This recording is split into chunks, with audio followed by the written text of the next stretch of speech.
अब आईफोन खरीदने के लिए पैसा है, डेटा इस्तेमाल करने के लिए पैसा है, दिन भर वीडियो और गेम के लिए भी पैसा है। मुझे लगता है कि इस पर आप सबसे, मैं इसलिए भी ये बात कह रहा हूं कि जम्मू कश्मीर जैसे एक छोटे से यूनियन टेरिटरी में जहां न पानी का पैसा आता है न बिजली का, और हाउस टैक्स में अगर नॉमिनल लगा दिए देश में सबसे कम तो हल्ला अलग से होता है। चाहिए सब सेवा का कोई पैसा हम न दें। मैं समझता हूं कि इस पर सबको विचार करने की आवश्यकता है। जनता सर्वोपरि है, जनता के हितों का ध्यान रखना ये प्रशासन की जिम्मेदारी है।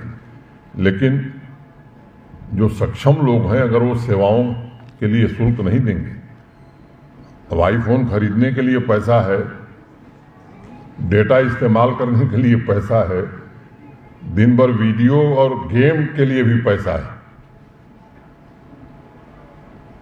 मुझे लगता है कि इस पर आप सबसे, मैं इसलिए भी ये बात कह रहा हूं कि सबको एक विचार करके कैसे चलना है, इसका एक रास्ता बनाना होगा। लुल्लू साहब ने आपको विस्तार से बताया है कि इसके कारण हमारी जीडीपी को कितना लाभ होने वाला है। और मैं मानता हूं कि जम्मू कश्मीर देश का पहला यूटी राज्य बन गया है जो इस बड़े पैमाने पर एग्रीकल्चर और एलाइड सेक्टर में इतना बड़ा रिफॉर्म कर रहा है। और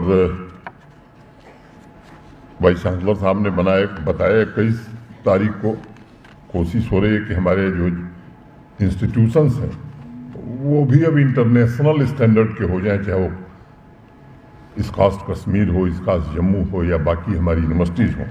इसकी भी चर्चा हो रही है। उसमें एक बात देश के विदेश मंत्री ने उस दिन कही थी, जयशंकर जी ने, फूड सिक्योरिटी की। और अब फूड सिक्योरिटी से दुनिया आगे सोच रही है कि ऐसी फूड सिक्योरिटी जिसमें प्रोटीन भी। और ये गौरव भारत को हासिल है कि आज संयुक्त राष्ट्र संघ ने अगर 2023 को मिलेट ईयर घोषित किया है तो उसमें भारत का बड़ा भारी प्रयास है। अब हमारा देश प्रयास करके इस वर्ष को मिलेट ईयर घोषित करावे और हम लोग अगर उसको प्रोत्साहन न दें तो मुझे लगता है ये हम थोड़ा नाइंसाफ़ी होगी। तो मैं आप सबसे निवेदन करूंगा कि जम्मू कश्मीर में भी मिलेट ईयर, वास्तव में मिलेट के उत्पादन में हमारी रुचि बढ़े, इसे हमें करने की ज़रूरत है। किसान भाइयों की निर्भरता को कैसे आत्मनिर्भरता में परिवर्तित किया जाए, 1-2 क्रॉप की निर्भरता को कैसे खत्म करके रोड मैप ऐसे प्रोजेक्ट बनाए जाएं जिनसे और ज़्यादा वो पैदावार कर सकें।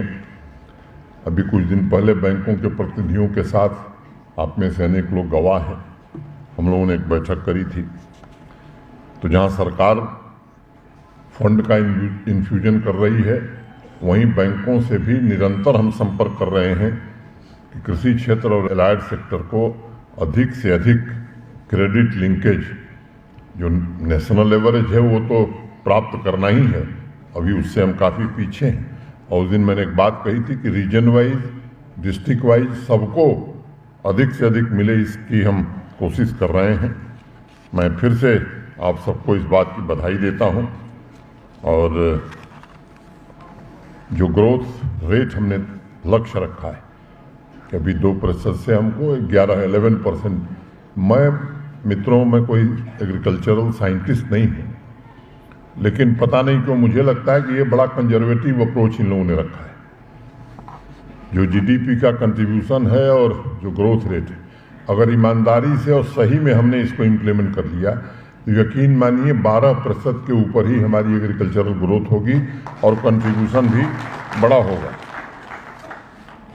एग्रीकल्चर और लाइफ सेक्टर के लगभग हर एक प्रोजेक्ट के लिए टाइमलाइन, कुल लागत, कुल रोजगार, किसान भाइयों की आमदनी में होने वाला इजाफा, हर एक पहलू का खाका उसमें खींचा गया है। और हमारा संकल्प और विजन ये दोनों बड़ा स्पष्ट है और हौसले बुलंद है हमारे एग्रीकल्चर और एलाइड सेक्टर के हमारे सभी सहयोगियों का। और मैं पूरी तरह से आश्वस्त हूँ कि एक समावेशी और टिकाऊ विकास हर एक किसान के जीवन में आवे। ये एक सुखद बदलाव जम्मू कश्मीर के 13 लाख परिवार महसूस कर सकें। और मुझे लगता है कि जिस दिन ये स्थिति पैदा होगी, निश्चित रूप से हमारी आर्थिक समृद्धि भी होगी, शांति भी होगी, रोजगार के अवसर भी होंगे और जो सपना आप सबका है उस सपने को हकीकत में बदलने में हम सब सफल होंगे। इतनी ही बात कहता हुआ मैं आप सबके प्रति हृदय से कृतज्ञता ज्ञापित करता हुआ अपनी बात पूरी करता हूँ। धन्यवाद।